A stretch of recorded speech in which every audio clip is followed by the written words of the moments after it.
Segel tangan Xiao Yan berombak dan lambat. Dia tampak seperti seseorang yang baru saja mempelajarinya. Sementara segel tangannya sedang dibentuk, kekuatan spiritual agung yang meresap di sekelilingnya dengan cepat dikumpulkan. Jejak telapak tangan spiritual yang tak terlihat terbentuk samar-samar di sekitar telapak tangannya. Namun, bentuk telapak tangan yang terbentuk ini sedikit ilusi jika dibandingkan dengan Cao Ying. Mata Cao Ying terkejut saat dia menatap segel tangan yang dilakukan Xiao Yan. Seolah-olah badai besar sedang berkecamuk di dalam hatinya. Dia tidak pernah berharap Xiao Yan mengingat semua segel tangannya di benaknya dalam sekejap ini. Tentu saja, hal yang menyebabkan dia merasa sangat tidak percaya adalah bahwa Xiao Yan tidak hanya menghafal segel tangan yang berubah, tetapi dia juga bisa menggunakannya setelah hanya melihatnya. Ketika Cao Ying melakukan kontak dengan skill jiwa ini untuk pertama kalinya, dia telah mempraktikannya lama sebelum dia dapat secara bertahap memahami metode kombinasi antara kekuatan spiritual dan segel jari. Namun, pada saat ini, Xiao Yan bisa melakukan ini setelah beberapa menit. Hal semacam ini, bahkan dia, yang dikatakan memiliki bakat iblis, mau tidak mau merasa terkejut. Tentu saja, ini tidak berarti bahwa bakat Xiao Yan jauh melebihi bakat Cao Ying. Bagaimanapun, kekuatan spiritualnya telah ditampilkan sampai puncak selama tahun-tahun pelatihan ini. Sidik jari spiritual yang ditampilkan Cao Ying bukanlah skill jiwa kelas tinggi. Oleh karena itu, Xiao Yan bisa bermain-main dan memahami beberapa triknya bukanlah sesuatu yang sulit untuk dipahami. Xiao Yan telah membangun fondasi yang kokoh dan tak tertandingi untuk hal-hal dasar. Selama dia diberi kesempatan, kesulitan yang akan dia alami saat menguasai skill jiwa akan jauh lebih mudah daripada orang biasa. Semua ini adalah hal-hal yang tidak disadari Cao Ying. Karena inilah dia masih merasa sangat terkejut saat melihat pemandangan ini. Badai spiritual besar dengan cepat menjadi lebih besar di mata Xiao Yan. Saat tekanan spiritual semakin dekat, gerakan tangan Xiao Yan yang cepat dan berombak menjadi lebih halus dan perubahan di jarinya mulai tampak seperti dia hampir selesai. Mata Xiao Yan menatap tajam ke arah badai spiritual yang sedang bergegas. Sesaat kemudian, segel tangannya yang berubah tiba-tiba berhenti. Teriakan rendah dan dalam keluar dari tenggorokannya. Hah!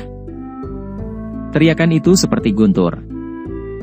Setelah itu, telapak tangan misteriusnya didorong ke depan dengan kuat. Suara tajam angin bersiul tiba-tiba bergema di dalam aula besar setelah telapak tangan didorong keluar. Jejak telapak tangan yang tak terlihat membawa beberapa kekuatan spiritual yang meresap saat itu bertabrakan dengan badai spiritual di depan mata cemas di dalam aula besar. Bang! Keduanya bertabrakan dan ledakan rendah dan dalam segera bergema di bagian dalam aula besar. Jiwa dari cukup banyak orang memancarkan rasa sakit yang menusuk saat ini. Jatuh! Riak spiritual yang tak terlihat menyapu dari titik benturan dan menyebar ke lantai batu arena. Pada saat ini, lantainya benar-benar hancur menjadi sekumpulan bubuk. Debu berterbangan ke segala arah, menyebabkan jarak pandang aula besar berkurang secara signifikan. Badai spiritual yang mengamuk berlanjut selama hampir 1 menit atau lebih sebelum perlahan menghilang. Pada saat ini, sosok manusia yang menyedihkan itu akhirnya bisa berdiri. Setelah itu, banyak mata langsung beralih ke arena yang telah dihancurkan dan benar-benar berbeda sekarang. Debu perlahan mengendap di arena. Adegan di dalam diserap oleh mata semua orang di aula. Xiao Yan duduk di atas platform batu yang radiusnya kurang dari 1 meter. Ada beberapa lubang tanpa dasar di depannya. Pada saat ini, lengan bajunya benar-benar compang-camping. Penampilannya sedikit menyedihkan. Area dalam radius 30 kaki di sekitar Cao Ying, yang berada di depan Xiao Yan, baik-baik saja. Bahkan pakaian di tubuhnya masih terlihat bersih. Namun, saat ini dia mengungkapkan ekspresi serius. Matanya tidak berkedip saat dia menatap Xiao Yan di seberangnya. Dari penampilan keduanya, jelas bahwa Xiao Yan dirugikan. Penatua Cheng, yang sudah mundur ke kejauhan, akhirnya menghela nafas lega setelah melihat bahwa pertarungan antara mereka berdua telah berakhir. Setelah itu, dia melayang. Matanya melihat sekelilingnya saat dia tanpa sadar menggelengkan kepalanya dengan senyum pahit. Kedua orang ini benar-benar manik yang merusak. 3 telapak tangan terangkat. Kamu telah menang. Cao Ying mendesah lembut. Dia dengan elegan berdiri dan dengan lembut memberitahunya. Xiao Yan sedikit tersenyum saat mendengar kata-katanya. Dia berdiri, secara tidak sengaja memperlihatkan garis merah di belakangnya. Dia telah menerima ketiga telapak tangannya dan tidak dikirim keluar dari lingkaran merah. Menurut aturan, dia telah memenangkan pertandingan ini. Kata-kata Cao Ying baru saja terdengar ketika bagian dalam aula besar segera menjadi jauh lebih tenang. Ekspresi dari anggota klan Cao itu menjadi lebih kaku. Mereka tidak pernah mengira Cao Ying akan kalah. Bajingan ini sangat beruntung. Wajah Cao Dan menjadi hijau saat dia mengutuk dengan lembut. Xiao Yan bukanlah orang biasa. Selain Cao Ying, tak satu pun dari generasi muda di dalam klan Cao bisa melawannya. Cao Xiu melanjutkan dengan samar. Ini hanya pertukaran awal. Jika mereka bertemu selama pertemuan pil, Xiao Yan mungkin tidak akan bisa mengalahkan Cao Ying. Ekspresi Cao Dan menjadi lebih buruk setelah mendengar kata-kata Cao Xiu. Dia pernah bertukar pukulan dengan Xiao Yan. Saat itu, Xiao Yan mungkin sangat kuat, tapi dia pasti belum mencapai level ini. Jelaslah, selama beberapa bulan yang singkat ini, partai lain membaik dengan cepat. Namun, kecepatan peningkatan ini benar-benar sedikit terlalu mengejutkan. Keheningan di bagian dalam aula besar berlanjut sesaat sebelum dipecah oleh gelombang napas lembut yang terkejut. Ini adalah pertama kalinya mereka melihat Cao Ying mengaku kalah di depan seseorang dari generasi yang sama selama bertahun-tahun ini. Nama Cao Ying benar-benar sangat terkenal di wilayah Pil. Gelar penyihir mengandung reputasi di bawah kemampuannya yang ganas dan tak tertandingi. Memang sangat sulit untuk menemukan seseorang dari generasi yang sama yang sebanding dengannya. Ye Zhong dan Xin Lan di kursi klan Ye mengungkapkan wajah yang dipenuhi dengan keterkejutan dan kegembiraan karena hasil Xiao Yan. Xiao Yan telah mengirimkan lembar jawaban yang sempurna selama tes ini yang bahkan menyebabkan mereka merasa tidak percaya. Pertama di ketiga bagian. Hasil ini kemungkinan adalah sesuatu yang hanya diperoleh klan Ye selama puncaknya. Klan Ye, diselamatkan. Dokter peri kecil dan Tianhuo Zunse juga tersenyum setelah melihat wajah penuh kegembiraan dari keduanya. Mata cantiknya langsung meluncur ke punggung kurus di arena. Dia tidak pernah mengecewakan siapapun sejak awal. Tidak peduli siapa lawannya, dia tidak pernah kehilangan kepercayaan dirinya. Kepercayaan diri seperti inilah, yang dipenuhi dengan vitalitas, yang memungkinkan Xiao Yan dipenuhi dengan pesona yang sangat memikat. Seseorang pada akhirnya harus percaya pada dirinya sendiri untuk mendapatkan kesuksesan sejati. Nona Cao Ying, terima kasih telah bersikap lunak padaku. Jika Anda benar-benar menyerang dengan telapak tangan lain, saya mungkin tidak lagi memiliki kemampuan untuk menerimanya. Xiao Yan secara acak merobek bagian lengan bajunya yang compang-camping di arena. Setelah itu, dia menangkupkan tangannya ke Cao Ying dan tertawa dengan suara yang jelas. Anda berpikir untuk diam-diam mempelajari jejak tangan spiritual saya ini, kan?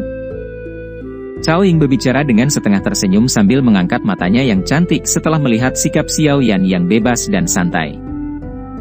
Xiao Yan tanpa sadar merasa sedikit malu saat mendengar ucapan Cao Ying terus terang. Sidik jari spiritual ini tidak terlalu sulit untuk dipelajari. Itu mungkin bukan keterampilan jiwa kelas tinggi. Namun, baginya, yang tidak pernah mempraktikkan skill jiwa, tidak diragukan lagi itu adalah harta langka yang akan sulit ditemukan bahkan jika seseorang memiliki emas dalam jumlah besar. Cao Ying menutup mulutnya dan tertawa saat melihat rasa malu Xiao Yan. Dia dengan lembut mengubah langkah kakinya dan berjalan ke sampingnya. Mata berairnya menatap wajah Xiao Yan saat dia dengan licik tertawa, jika Mr. Xiao Yan punya waktu, kita mungkin bisa secara pribadi bertukar pikiran. Saya juga tahu beberapa keterampilan jiwa lainnya. Itu akan tergantung pada apakah Anda memiliki kemampuan untuk mempelajarinya secara diam-diam. Aroma samar datang terbang. Xiao Yan melihat wajah mempesona yang berada di dekatnya. Riak naik di dalam hatinya bersama dengan beberapa kehati-hatian. Wajahnya tanpa ekspresi saat dia tersenyum dan berkata, "Jika saya punya waktu, saya pasti akan menemukan Nona Caoying untuk berdebat." Meskipun dia beruntung memenangkan pertarungan ini, Xiao Yan mengerti bahwa ini adalah pemanasan untuk penyihir seperti Caoying. Setelah pertukaran ini, Xiao Yan dengan jelas mengerti bahwa penyihir dari klan Cao ini memang bukan orang biasa. Dia pasti memiliki kemampuan untuk memperjuangkan 3 tempat teratas selama pertemuan pil ini. Ini karena Xiao Yan bisa merasakan bahwa Caoying tidak pernah benar-benar menggunakan seluruh kekuatannya sejak awal. Kali ini, dia sedikit mengandalkan keberuntungannya untuk diam-diam mempelajari jejak tangan spiritual yang telah ditampilkan Caoying. Selain itu, Caoying secara alami tidak akan berbagi semua keterampilan jiwa yang dia latih dengannya seperti yang dia katakan. Dengan apa yang terjadi kali ini, dia pasti akan mencegah hal seperti itu terjadi lagi saat dia berdebat dengan Xiao Yan di masa depan. Oleh karena itu, Xiao Yan bisa membayangkan mencoba diam-diam mempelajari keterampilan jiwa itu. Berdasarkan tebakan Xiao Yan, penyihir ini sepertinya sedikit tidak senang karena menderita kerugian kecil kali ini. Oleh karena itu, dia ingin mencari kesempatan untuk membalasnya. Caoying tidak peduli saat melihat jawaban samar Xiao Yan. Setelah kontak ini, dia memperoleh pemahaman sederhana tentang karakter Xiao Yan yang sepenuhnya mengabaikan apa yang dikatakan orang lain. Dia mengerti bahwa orang di depannya tidak akan mudah jatuh cinta pada kecantikannya seperti pria lain. Namun, semuanya harus seperti ini agar menjadi agak menantang, bukan? Pertemuan pil akan segera dimulai. Semoga saya bisa bertemu Anda di sana. Aku tahu, sebelumnya, kamu juga menahan. Mata cantik Caoying mengamati Xiao Yan dengan penuh makna. Setelah itu, sudut mulutnya diangkat menjadi busur yang dipenuhi godaan. Dia segera berbalik dan berjalan keluar dari aula besar, meninggalkan Xiao Yan dengan pemandangan sosok malas namun angkuh. Xiao Yan melihat sosok itu dan dengan lembut menghela nafas. Wanita ini tidak mudah untuk dihadapi. Semua orang di dalam aula menyaksikan Caoying memimpin anggota klan Cao keluar dari aula. Mereka saling berhadapan dan mendesah pelan. Tidak ada yang menyangka kuda hitam seperti itu tiba-tiba muncul dalam tes 5 klan besar ini. Bahkan Caoying dari klan Cao tidak bisa menekannya. Beberapa orang tidak ingin tinggal lama setelah ujian berakhir. Oleh karena itu, mereka mulai berbalik dan pergi satu demi satu. Beberapa faksi yang memiliki hubungan dengan klan Ye di masa lalu juga mulai menyambut Ye Zhong saat ini. Meskipun klan Ye telah menolak, mereka berhasil mempertahankan posisi mereka dalam 5 klan besar. Di masa depan, mereka juga akan mempertahankan kursi tetua. Posisi mereka mungkin tidak sebanding dengan klan Cao, tapi itu bukanlah sesuatu yang bisa dibandingkan dengan faksi biasa. Ye Zhong tersenyum menghadapi salam dari orang-orang ini. Klan Ye mungkin memiliki waktu untuk bernafas selama periode waktu ini, tetapi mereka tidak memiliki modal untuk menjadi sombong. Setelah mengalami hari-hari penurunan dan keputusasaan, Ye Zhong dengan jelas tahu kata-kata apa yang harus diucapkan yang akan bermanfaat bagi klan Ye di masa depan. Xiao Yan secara acak mengganti pakaian di bagian atas tubuhnya. Setelah itu, dia perlahan berjalan ke kursi klan Ye dan tersenyum pada Ye Zhong dan yang lainnya. "Kakak Xiao Yan, kamu baik-baik saja?" Xin Lan buru-buru bertanya setelah melihat Xiao Yan berjalan. Xiao Yan menyeringai dan melambaikan tangannya. Dia baru saja akan berbicara ketika matanya meluncur. Dia melihat klan dan berjalan menuju mereka dengan Dan Xuan di depan. "Salam untuk penatua Ye Zhong." Dan Xuan menangkupkan tangannya ke Ye Zhong sebelum mengayunkan kepalanya ke Xiao Yan. Dia tersenyum dan berkata, Mr. Xiao Yan benar-benar mengejutkan orang lain. Tak disangka bahkan Caoying tidak bisa berurusan denganmu." Xiao Yan memiliki kesan yang baik tentang Dan Xuan. Dia dan Cao Xiu adalah orang yang sama karena mereka adalah orang-orang yang menerima kehilangan mereka dan tidak akan bertindak seperti Bai Ying. Oleh karena itu, setelah melihat Dan Xuan berinisiatif untuk memberi selamat, Xiao Yan juga tersenyum sambil berkata, "Kamu telah menyaksikan kecanggungan saya, fase rendah hati." Dia belum menggunakan kekuatan penuhnya. Kalau tidak, aku tidak akan bisa menahan serangannya. Saat dia berbicara, mata Xiao Yan tanpa sadar meluncur ke wanita muda di belakang Dan Xuan. Pada saat ini, dia menatapnya karena penasaran. Kemerahan cerah segera muncul di wajahnya saat dia melihat Xiao Yan melihat ke atas. Dia segera mengecilkan kepalanya seperti burung unta dan bersembunyi di belakang Dan Xuan. Keke, ini adik sepupu saya. Dia tidak terlalu menyukai orang yang tidak dia kenal. Dan Xuan berbicara dengan nada meminta maaf. Xiao Yan tersenyum dan menggelengkan kepalanya. Dia telah melakukan kontak dengan wanita muda ini sebelumnya dan tahu bahwa ada sesuatu yang aneh tentangnya. Terlebih lagi, dari cara Cao Ying memandangnya sebelumnya, terlihat jelas bahwa nona muda ini adalah seseorang yang tidak menunjukkan kekuatan aslinya. Namun, Xiao Yan merasa terkejut bahwa dia tidak dapat merasakan fluktuasi spiritual dan Chen. Tuan Xiao Yan, jika Anda memiliki waktu luang di masa depan, Anda dapat datang ke istana dan di dalam kota pil suci. Pada saat itu, saya pasti akan berbagi minuman hangat dengan Anda. Pada saat ini, aula besar itu berantakan dan Dan Xuan tidak mau tinggal lama. Setelah mengobrol sedikit dengan Xiao Yan, dia tersenyum, menangkupkan kedua tangannya, dan mengucapkan selamat tinggal. Mata Xiao Yan mengirim kelompok Dan Yuan keluar dari aula besar. Saat itulah dia menoleh ke kelompok Ye Zhong dan mengangkat bahu. Ini adalah hal yang baik tentang menunjukkan kekuatan seseorang. Itu memungkinkan seseorang untuk dijunjung tinggi oleh yang lain. Karena ujian sudah selesai, kita juga harus pergi. Xiao Yan meregangkan pinggangnya dengan malas dan tertawa. Tunggu, sebuah suara tiba-tiba terdengar di belakang Xiao Yan setelah dia mengucapkan kata-kata itu. Xiao Yan menoleh dengan beberapa ketidakpastian, hanya untuk melihat Penatua Cheng bergegas dengan wajah penuh senyum. Penatua Cheng, apakah ada masalah? Xiao Yan tidak berani meremehkan Penatua Cheng saat dia buru-buru bertanya sambil tersenyum. Penatua Cheng tersenyum dan membelai janggutnya. Dia pertama kali mengalihkan pandangannya ke Ye Zhong dan mendesah, Ye Zhong, selamat. Anda telah mempertahankan posisi Anda di 5 klan besar. Ini semua berkat Penatua Cheng yang membantu kami mengatasi situasi ini. Klan Ye akan mengingat dengan kuat bantuan besar ini. Ye Zhong tersenyum pahit saat dia menjawab. Penatua Cheng melambaikan tangannya.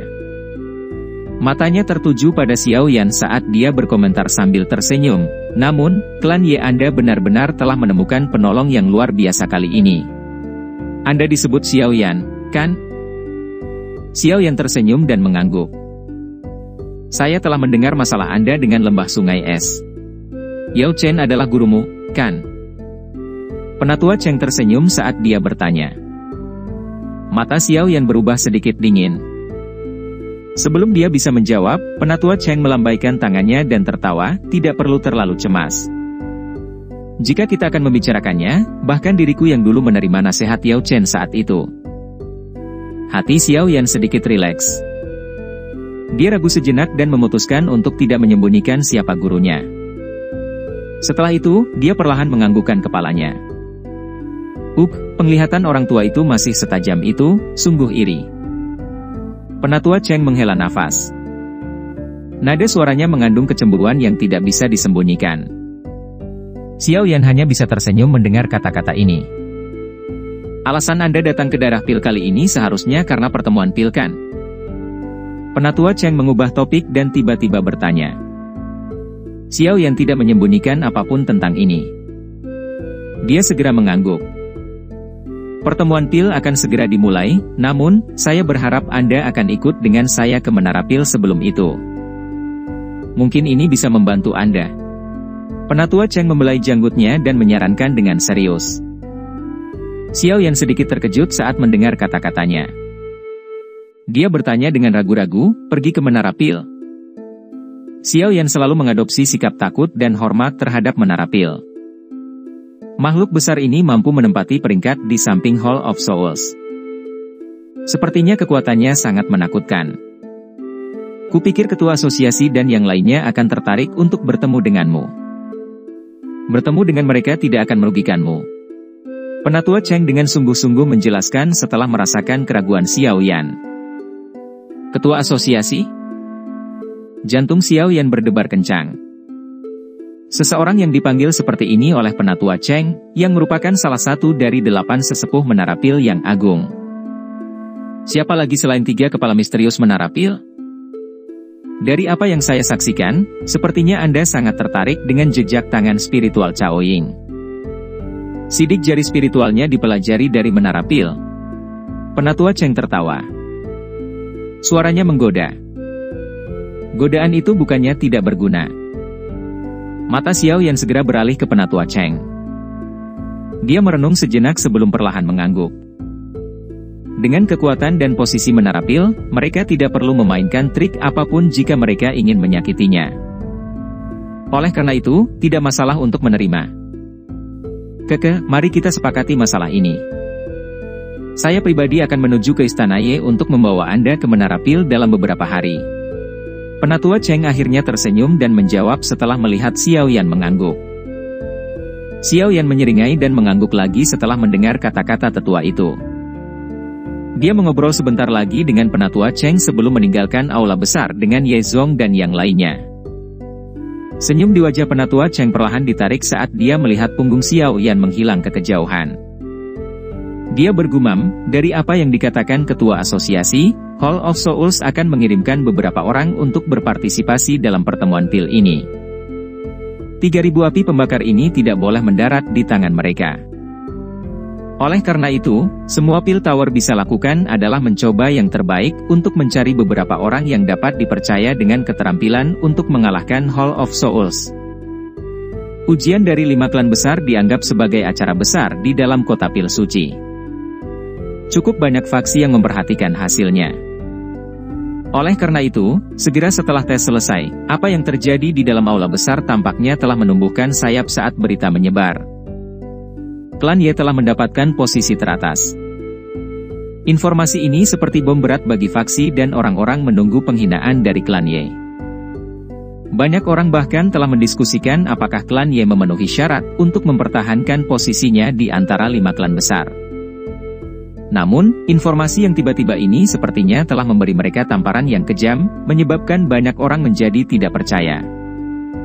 Setelah informasi mulai tersebar dan menjadi lebih jelas, beberapa orang memahami alasannya. Semua ini karena seorang pemuda bernama Xiao Yan. Oleh karena itu, dalam beberapa hari yang singkat, Xiao Yan telah menjadi topik hangat di dalam kota pil suci. Banyak orang yang sangat tertarik padanya. Seekor kuda hitam yang sebanding dengan Cao Ying tiba-tiba muncul. Sementara dunia luar telah berubah menjadi keributan atas masalah ini, Xiao Yan mulai menjaga profil yang sangat rendah. Dia jarang meninggalkan kediaman Ye, memilih untuk tinggal di dalamnya sepanjang hari. Dia diam-diam berlatih jejak tangan spiritual yang telah dia pelajari dari Cao Ying. Waktu perlahan mengalir di tengah pelatihan tenangnya. Awal dari pertemuan pil mendekati mengikuti aliran waktu. Dengan pertemuan pil yang mendekat ini, kerumunan besar mulai membanjiri kota pil suci. Hampir setiap bagian dari area yang luas ini dipenuhi dengan sosok manusia yang tak terhitung jumlahnya. Beberapa penginapan dan hotel di kota itu benar-benar penuh. Wilayah ini telah menjadi tempat di mana tak terhitung banyaknya tatapan di wilayah dataran tengah berkumpul. Xiao Yan duduk di kursi batu dengan mata tertutup di halaman yang tenang jauh di dalam Manor Ye. Kedua tangannya membentuk segel tangan misterius dengan kecepatan yang sangat lambat.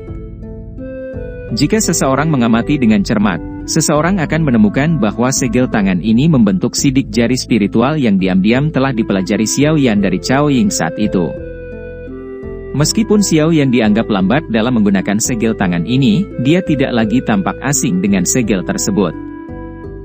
Selain itu, dengan perubahan segel tangannya, kekuatan spiritual di antara alisnya secara otomatis akan menyebar. Segera, ia mengorbit segel dengan cara yang unik. Perubahan segel tangan berlanjut selama sekitar 10 menit atau lebih sebelum berhenti perlahan. Mata Xiao Yan perlahan terbuka. Udara keruh dengan lembut dilepaskan dari tenggorokannya. Udara keruh meninggalkan tubuh Xiao Yan. Xiao Yan perlahan berdiri dan meletakkan kedua tangannya di belakangnya. Setelah itu, dia membalikkan tubuhnya, dan matanya yang hitam pekat menatap ke ruang kosong di dalam halaman. Dia samar-samar bertanya, "Karena kamu di sini, mengapa kamu masih menyembunyikan dirimu sendiri? Kamu memang layak menjadi murid orang tua Yao Chen itu. Persepsi Anda cukup baik." Sedikit fluktuasi segera terwujud dari ruang kosong itu setelah suara Xiao Yan terdengar. Segera setelah itu, sesosok manusia yang terbungkus jubah hitam perlahan muncul dari ruang yang terdistorsi. Mata Xiao Yan menatap tamu yang tidak diinginkan itu. Dia bisa merasakan perasaan familiar dari pihak lain. Seseorang dari Hall of Souls? Nada suara Xiao Yan sedingin es saat dia tiba-tiba bertanya. "Keke, aku telah mendengar bahwa api pendingin tulang dari orang tua Yao Chen itu bersamamu. Saya di sini untuk meminjamnya." Sosok manusia berjubah hitam itu tertawa. Api biru tua perlahan bangkit dari tubuhnya setelah suaranya terdengar. Mata Xiao yang tiba-tiba menyipit saat melihat nyala api biru tua. "Api hati laut?"